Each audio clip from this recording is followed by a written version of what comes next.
In the heart of the Andromeda Galaxy, a war raged on between two ancient alien races, the Xylarians and Insectid-type beings, with the Krathons, rugged reptilians.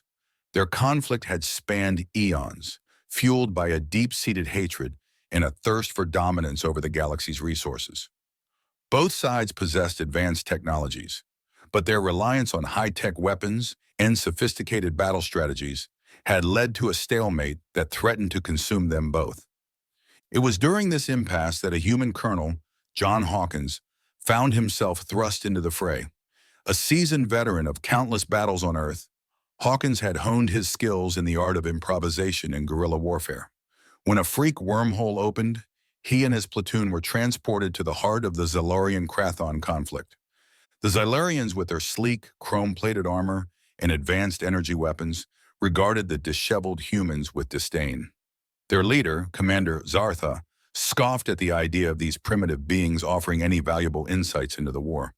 "You expect us to learn from these gutter-trash humans?" Zartha sneered, his insectid features twisted in contempt. "Their technology is laughable. Their tactics archaic.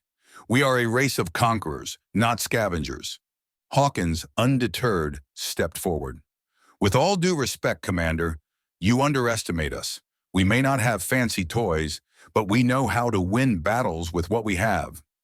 Zartha's mandibles twitched in amusement. "Very well, human. Entertain us with your wisdom." Hawkins gestured to the battlefield, a sprawling expanse of ruined cities and scorched earth. "This conflict has dragged on for too long because you're both playing by the same rules. You're relying too heavily on your tech, forgetting the basics of warfare."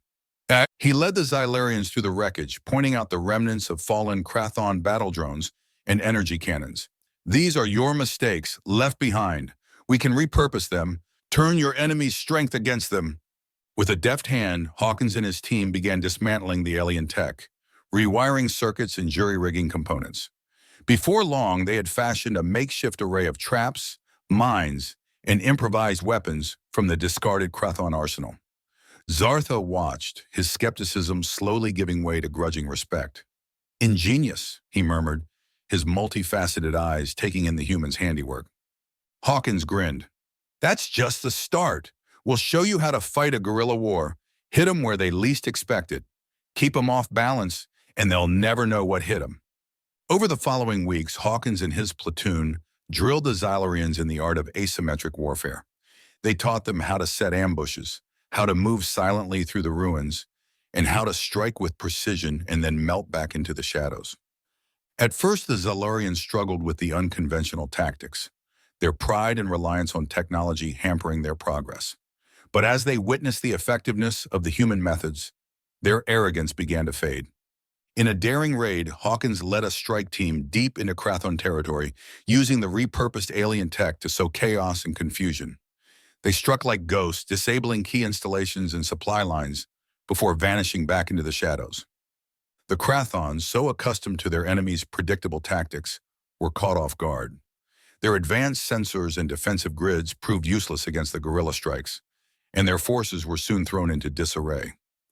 As the tide of the war began to turn, Zartha sought out Hawkins, his eyes shining with newfound respect. "You were right, human. We had become complacent, reliant on our technology to win this war. But you have shown us a different path, one that requires adaptability, cunning, and a willingness to think outside the boundaries of convention." Hawkins nodded, a small smile playing on his lips. "War isn't just about having the biggest guns or the fanciest toys. It's about outsmarting your enemy, finding their weaknesses, and using it against them." As the smoke cleared from the decisive battle, Zartha stood amidst the rubble, surveying the aftermath of the Xylarian victory.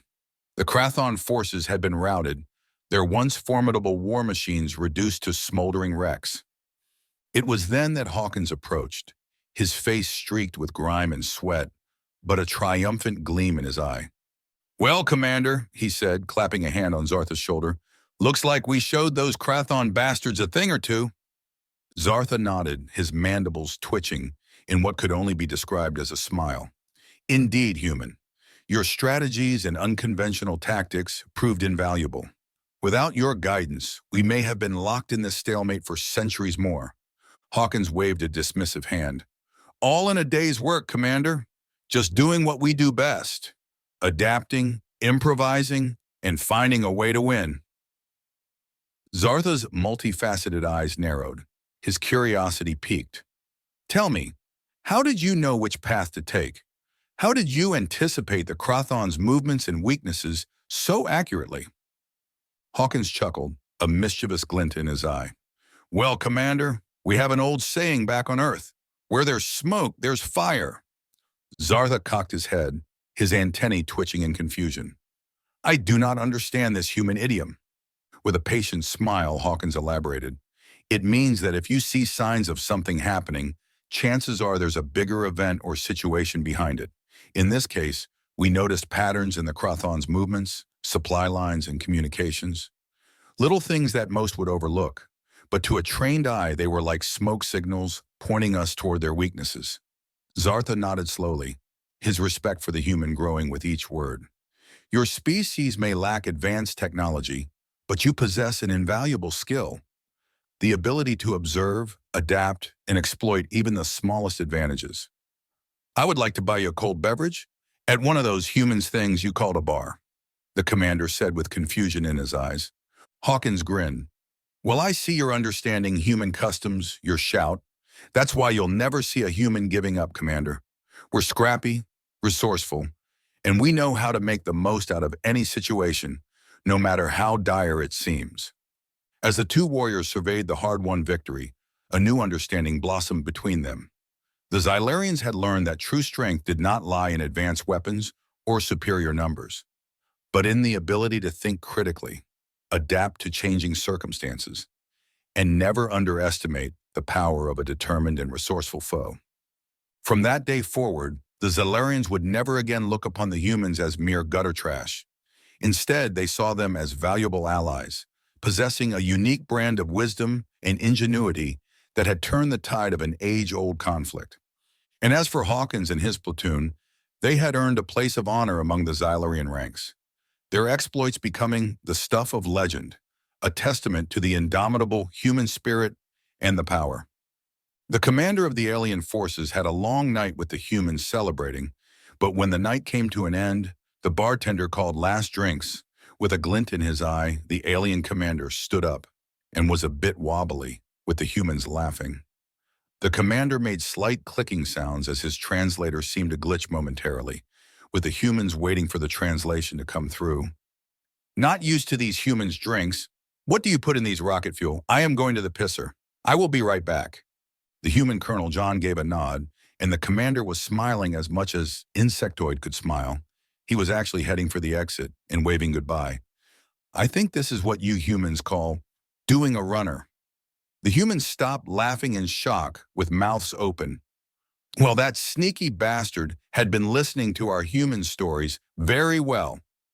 Maybe we should have left out that part, and the alien commander boarded his ship and took off into the void of space, leaving the humans to pick up the bill.